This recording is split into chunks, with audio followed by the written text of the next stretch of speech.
Voltamos e agora você confere a nossa conversa com a coordenadora do Programa de Transparência Ambiental do Instituto Centro de Vida, o ICV, Ana Paula Valdiones. Ana, muito obrigada por aceitar o nosso convite para a gente conversar um pouco aqui no Papo com ela sobre essa situação triste que o Estado vem passando nesse ano de 2020, né? Não bastasse a pandemia, a gente também precisa enfrentar essa situação dos incêndios florestais. O Instituto Centro Vida vem acompanhando muito de perto essa questão. Eu queria que você pudesse dizer um pouco o que 2020 traz de diferente para Mato Grosso no contexto dos incêndios florestais. Esse ano a gente está vendo uma coisa super atípica, que é o Pantanal queimando em níveis assim absurdos, né? É uma situação bem catastrófica para o bioma e algo que pegou a gente de surpresa, né? Mesmo quem acompanha incêndios florestais em Mato Grosso costuma ver, como a gente teve em 2019, uma grande proporção de incêndio na Amazônia. Mas esse ano, devido à própria seca, né, que o bioma enfrenta, que começou já desde março, essa seca se intensificou e isso foi bastante prejudicial agora, nessa época em que a gente está vendo uma série de queimadas se alastrando, né, pelo bioma. E Ana, quando a gente pensa nesses incêndios, principalmente na região do Pantanal, como você disse que é uma ocorrência atípica, isso poderia ser evitado? Olha, a seca foi muito intensa, né? A gente está num momento de emergência climática, né? A gente está sofrendo globalmente uma mudança climática que é decorrente de uma série de questões, dentre elas a própria degradação da Amazônia, né? Esse desmatamento da Amazônia também afeta as chuvas que vêm para outras regiões, como o caso do Pantanal.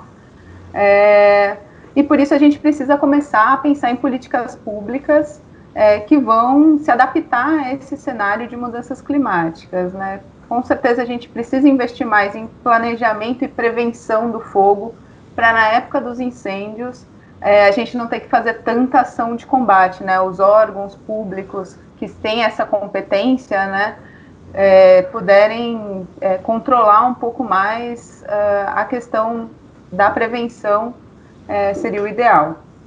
Quando você cita a prevenção, que tipo de ações, por exemplo, podem ser tomadas nesse contexto? Como você acentuou para a gente, tem um fator climático que é muito preponderante, né? Em função dessa mudança climática que a gente vem vivenciando. Então, que tipo de ações seriam cabíveis, Ana, para a gente pensar daqui para frente? Os órgãos públicos eles precisam investir mais nas brigadas, né? Formar brigadistas, colocar brigadistas nas regiões prioritárias, mas também formar brigadas comunitárias, né? Como a gente tem visto hoje no Pantanal, o número de agentes públicos, né, ele é insuficiente. Muitas brigadas comunitárias estão ajudando a fazer com que esse problema não se agrave ainda mais, né? Então, a formação de brigadistas e de brigadistas comunitários para, na época do fogo, fazer esse primeiro combate e evitar que o fogo se alastre muito, bem importante. Ter políticas públicas ambientais estruturadas, né? Inclusive investir agora a gente está no combate, daqui a pouco a gente vai entrar num momento de responsabilização, né? Então, identificar quem são esses culpados, no caso de incêndios criminosos, responsabilizar, aplicar a multa devida, para que no ano que vem as pessoas não tenham essa sensação de impunidade, né, que acaba levando a mais crimes ambientais. Então, a responsabilização agora também é bastante importante. Pensar também na educação de crianças seria um outro caminho a longo prazo? Exatamente. A educação ambiental é super importante, a gente precisa conscientizar cada vez mais a nossa sociedade para os problemas ambientais, para as novas dinâmicas que a gente vai enfrentar, né? E a gente sabe que a criança também ensina o adulto depois em casa, né? Então, também é uma ação mais de médio e longo prazo, mas que um dia precisa começar, precisa entrar no planejamento dos órgãos públicos, com certeza. Quando a gente pensa, Ana, nas consequências que o bioma Pantanal terá em virtude desse incêndio florestal, que vem sendo categorizado como o pior dos últimos 50 anos, o que a gente tem daqui para frente, né? Quando a gente controlar o fogo, quando a gente conseguir botar fim a essas chamas, o que vai sobrar do Pantanal e quanto tempo a gente vai levar para ver esse bioma recuperado? Olha, os impactos ainda não são calculáveis, né? Na verdade, o fogo está ainda se alastrando, né? A gente fez uma análise hoje e o fogo ele já atingiu 30% do Pantanal mato-grossense. É uma área muito grande. Então, o que a gente já está observando é essa perda enorme de animais, né? Com essas imagens que cortam nossos corações, né? E os animais que eventualmente fugiram do fogo, conseguiram se deslocar, eles vão enfrentar a fome, né? Além dos animais e da flora que a gente está vendo queimar, a gente tem uma série de comunidades e povos tradicionais que também estão sofrendo por conta da ação do fogo, ou que foram diretamente impactadas com casas, né, seu roçado queimando, mas também que estão enfrentando aí o problema da água e da falta de abastecimento também de alimentos, né? Então é um cenário bem triste, bem crítico. Ainda é difícil de mensurar o que vai ficar de impactos para os próximos anos. Especialistas estão dizendo que quando as primeiras chuvas vierem, elas vão lavar essas cinzas para os rios, e os rios vão acabar sofrendo com uma poluição e o pescado diminuindo ainda mais. Então, assim, está bem difícil de mensurar, mas é um cenário bastante crítico e bastante preocupante. Quando a gente pensa, Ana, você disse para a gente assim, a destruição da Amazônia, ela impacta diretamente nessa mudança climática que a gente vivencia, que afetou no incêndio de grandes proporções no Pantanal. Com o Pantanal dizimado, né, com a fauna, com a flora destruída, o que a gente tem como impacto ambiental nesse fator mudança climática? O fato do Pantanal ter sido atingido nessas proporções também influencia nesse contexto? Com certeza, a gente tem mudanças das condições climáticas locais, né? Então, para além do que gera globalmente, né? Se você olhar as imagens de satélite, você consegue ver a fumaça se deslocando e já está chegando em outros países, inclusive, né? Esse monóxido de carbono que está sendo emitido pelas queimadas.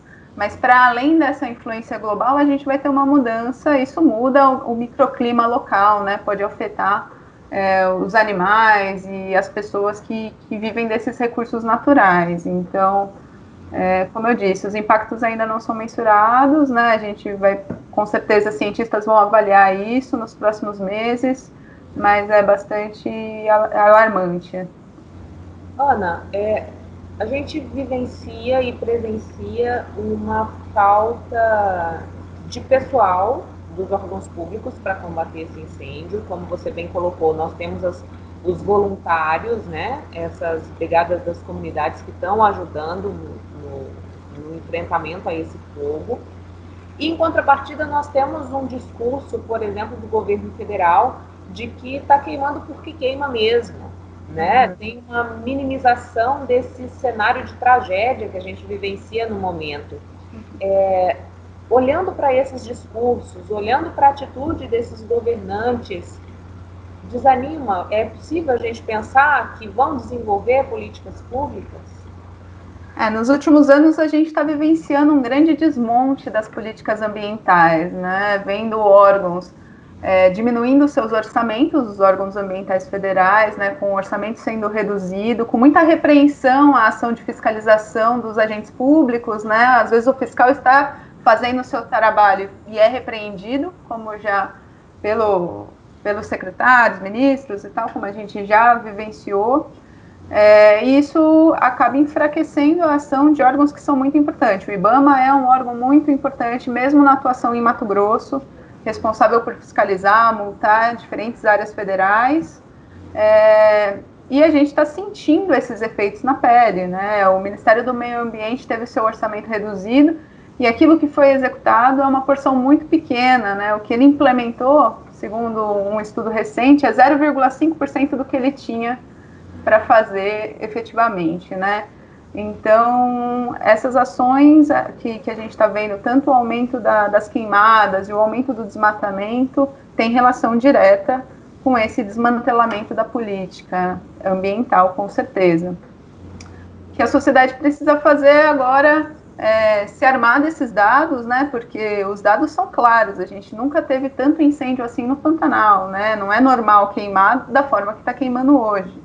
né? E cobrar dos governantes e dos gestores públicos uma posição eficiente no próximo ano, né? Porque em 2019 a gente já vivenciou um momento muito grave de incêndio, só que na Amazônia. E nesse ano a gente vê a mesma situação, só que num outro bioma, né? Então a gente precisa cobrar com certeza. Ana, a saída ainda é esperar pela chuva nesse momento? Nesse momento, eu acho que as ações emergenciais para atender tanto a fauna, né, que está sofrendo com a queimada, sofrendo com a fome e com a sede, quanto os seres humanos também, índios, comunidades pantaneiras, né, que foram afetadas pelo fogo, é super importante. Né? As ações de combate que estão em curso precisam continuar, né? Quanto a gente conseguir barrar desse fogo se alastrar mais, melhor. Mas com certeza a chuva vai ser um diferencial para segurar o avanço das queimadas. Pensando no desmonte do sistema de fiscalização, como você pontuou para a gente, a quem isso interessa? Né? Uma vez que a gente vê, por exemplo, outros países cobrando uma postura mais firme do Brasil no sentido da preservação ambiental, a gente vê bancos se movimentando para proteger a Amazônia principalmente, né, em função do que você mesmo disse, das queimadas que a gente presenciou em 2019, do desmatamento que também ainda acontece de forma ilegal. A quem interessa e qual é o peso dessa cobrança externa e desses grandes conglomerados para que a gente tenha uma mudança de realidade, né? Uhum. Isso interessa a um número muito pequeno de pessoas que estão ganhando com a degradação ambiental e com a grilagem e especulação de terras, né? Na verdade, a gente tem um estudo anual, né, sobre o desmatamento, e o que a gente vê nesse estudo é que mais ou menos 80%, 90% do desmatamento em Mato Grosso ele é ilegal. E isso ocorre em menos de 1% das propriedades rurais que existem no estado. Ou seja, é um pequeno número de pessoas, de infratores ambientais, que estão sujando o nome do estado como um todo e colocando em risco a exportação, a comercialização das nossas commodities para outros países. Por isso que eu reforço que é muito importante que os órgãos ambientais punam quem está cometendo crimes ambientais. Né, e que comece a separar quem está fazendo certo de quem está fazendo errado, porque a gente vai sentir os mercados se fechando, né, os países já estão se posicionando quanto a esse problema que a gente tem vivenciado aqui em Mato Grosso. E aí o impacto passa a ser econômico também, né? Exatamente. Ele é econômico pelo fechamento dos mercados, mas também porque a agricultura e a pecuária são altamente dependentes de recursos naturais, né? Se a gente degrada, né, cada vez mais as florestas, a gente está efetivamente impactando o ciclo de chuvas, né? E não tem produção sem chuva, né? Então, se a gente pensar a longo prazo, a própria agricultura e pecuária vão ser impactadas pela degradação do meio ambiente. Ana, muito obrigada pela participação aqui no Papo com ela, e eu deixo o espaço aberto agora para você deixar uma mensagem para quem está assistindo a gente agora, no sentido de tocar e levar reflexão para esse momento que a gente vive e que pode se repetir nos próximos anos se a gente não fizer nada, né? Uhum.